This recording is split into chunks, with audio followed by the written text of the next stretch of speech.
Erev Tov, Rabbi. Let's continue talking about the holiday. It has to be there for you. So for these kinds of holidays, what you do is you go buy a memorial candle, which can burn for like 2 days. So this way, whatever you need to light on Yom Tov, you need to light a fire to cook or something or whatever it may be, or to light candles, you take it from there. You have a memorial candle. So try to buy one because it helps you a lot. Otherwise, you cannot, just make it just esh, from, using matches on Yom Tov, right? You cannot do that. You have to take from an existing fire. So try to get a memorial candle.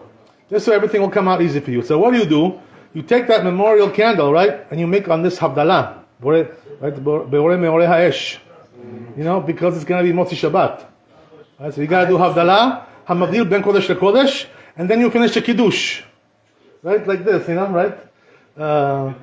So Mekadesh Yisrael v'Hazemanim. This is how you do this transition over here. So then, right, first day of Yom Tov is going to be Sunday, and then Monday, second day, right? So Monday night we're going to make another Havdala, right?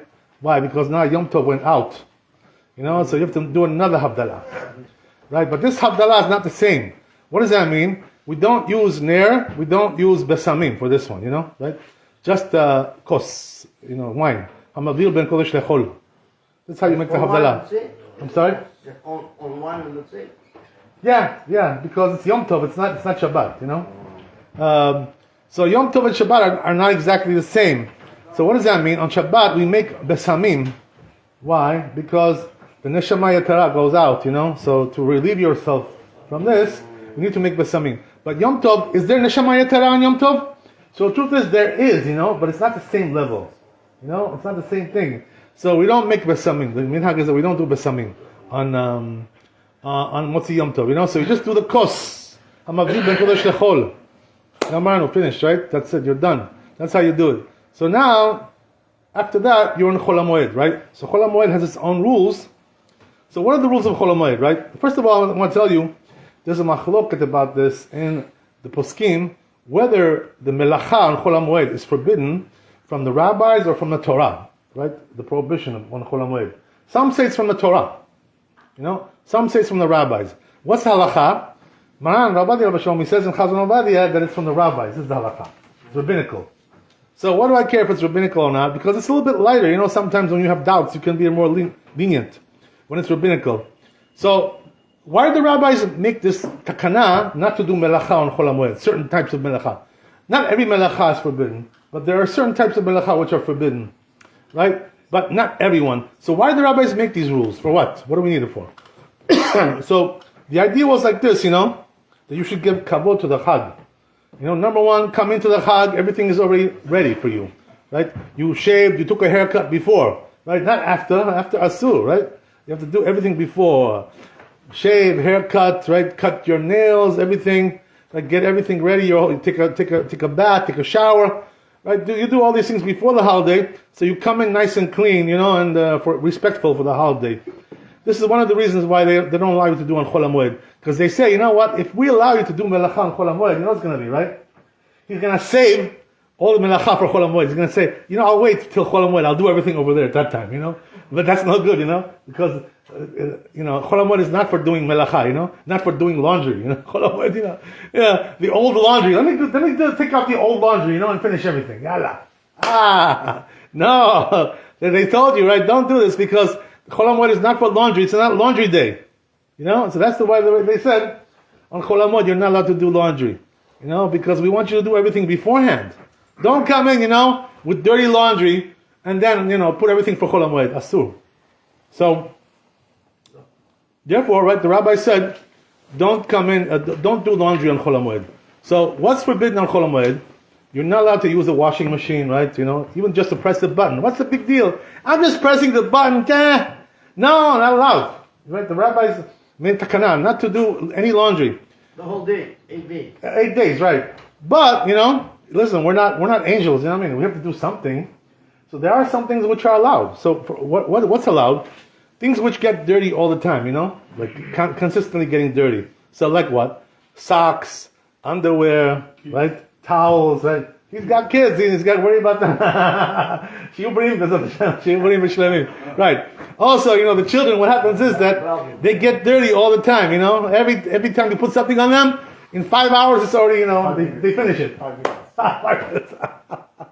Okay, 5 minutes, okay. He knows better, believe me, he knows. He knows.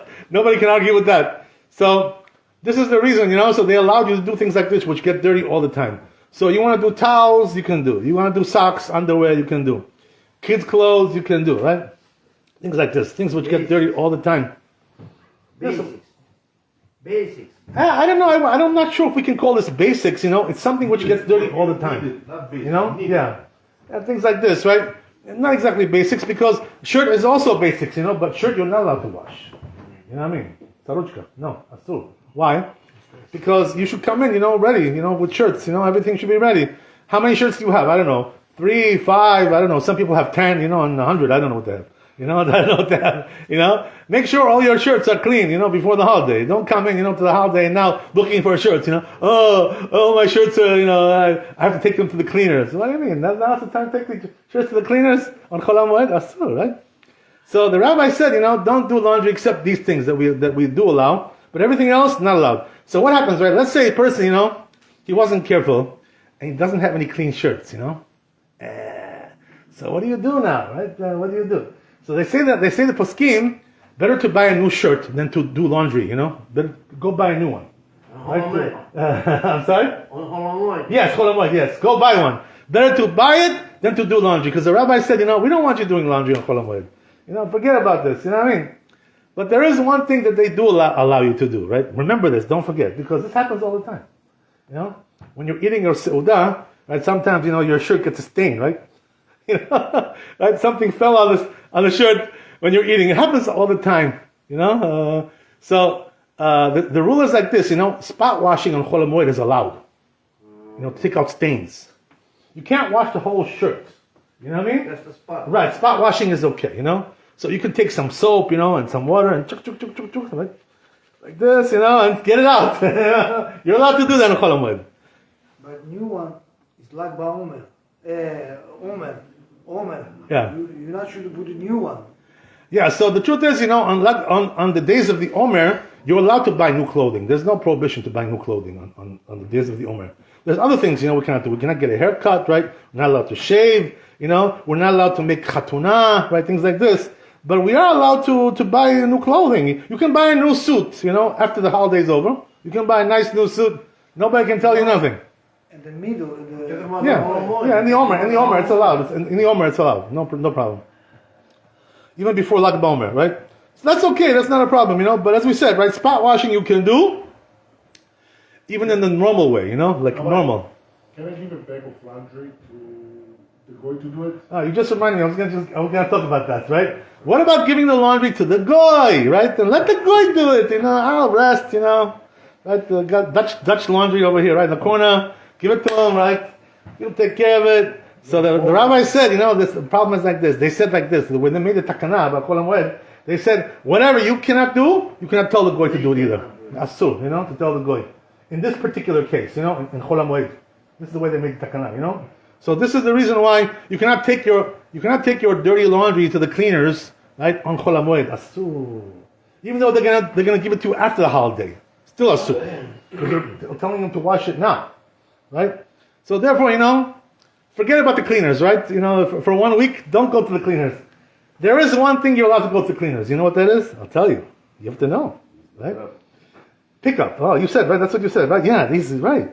Right? Pick up you're allowed to do. So what does that mean? If you bought the laundry before the holiday, you can pick it up. That's not a problem, because you're not telling them to do the laundry. It's already done. So that's no problem. So what you can do is, like you can bring in, the dirty laundry, if you need it, right? This is not the best way to do it, but if you need it, you can bring it on Yom Shishi, Friday.